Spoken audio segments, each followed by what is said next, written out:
सभी साथियों को एवं माता बहनों को जोहार और मेरे पुरखों को नमन जोहार।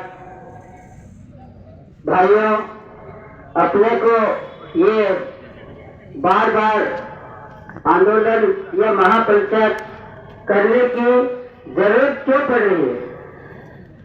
क्योंकि सरकार अपनी एक चिट्ठी भेजने पर नहीं सुन रही है तो दूसरी चिट्ठी फिर भेजना पड़ेगी, अपने को भेजना पड़ेगी।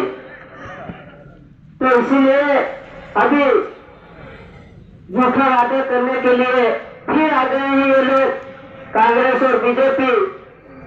पहले इन्होंने बोला था कि आपका जो है पलायन वो हम रुकवा देंगे और आपको कहीं बाहर काम पर जाना नहीं पड़ेगा।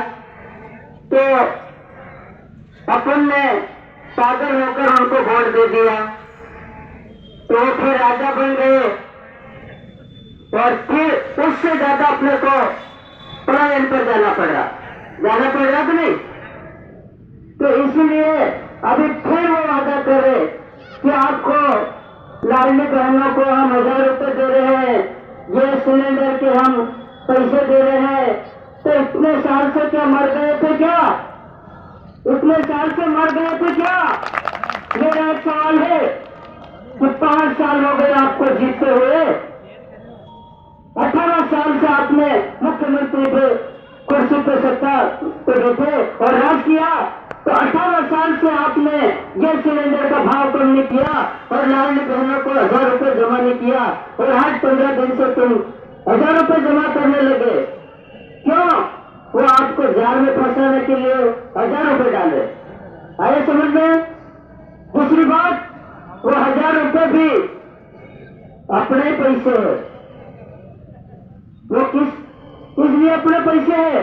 5 साल से अपने पैसे वो खा कर उसकी बिल्डिंग बंगले बना रहे और खाते में जमा करते रहे और अभी वो 1000 रुपए अपने खाते में डालने लग गए। वो सोच रहा कि मैं 5 साल में इकट्ठा कर लूं और जब चुनाव आएगा तब उसको दाना डालने के लिए मेरा काम आएगा। तो साथियों, अब ये अपनी जमीन बेच के अपने जमीन के ऊपर कर्जा ले रहा है विदेशों में से।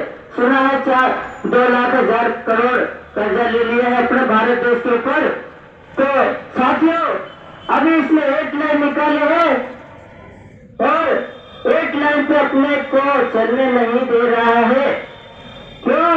भाइयों, जमीन अपनी गई है और उस रोड पे चलेगा कौन? उद्योगपति। अपन अलाउंस नहीं है। हम बाइक लेके आ रहे थे, हमने बोला हमारे रतलाम हॉस्पिटल में एडमिट है मरीज, तो जल्दी जाना है। तो क्या बोल रहे टोल टैक्स वाले, आपको तो फुग्गे की तरह उड़ा देंगे, यहाँ कहाँ जा रहे तुम? तो क्या फुग्गे की तरह उड़ने के लिए आप वोट दोगे क्या? मेरा ये सवाल है कि माधु दादा डामोर अपने समाज के लिए लड़ने के लिए खड़ा हुआ है और इनको सपोर्ट करना जरूरी है। साथियों, माधु डामोर परिवार वो है, मेघराजा के सामने लड़ाई लड़नी है तो कांग्रेस बीजेपी इनके सामने कुछ नहीं लगने वाली है।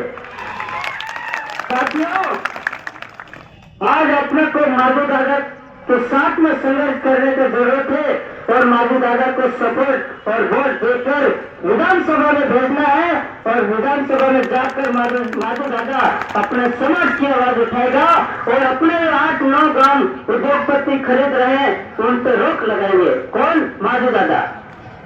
साथियों, अब ये अपन ने जमीन के बारे में फिर बात रखे थे, क्योंकि अपन ने जो आगे आंदोलन किया था उस पर साइन करके सरकार ने वापस निरस्त नहीं किया है।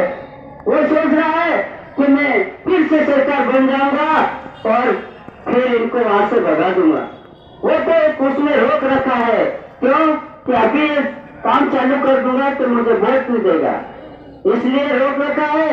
आप मुकालते रहना मत और इनके चक्कर में आके वोट देना मत बाबलों को। साथियों, जोहार, जिंदाबाद।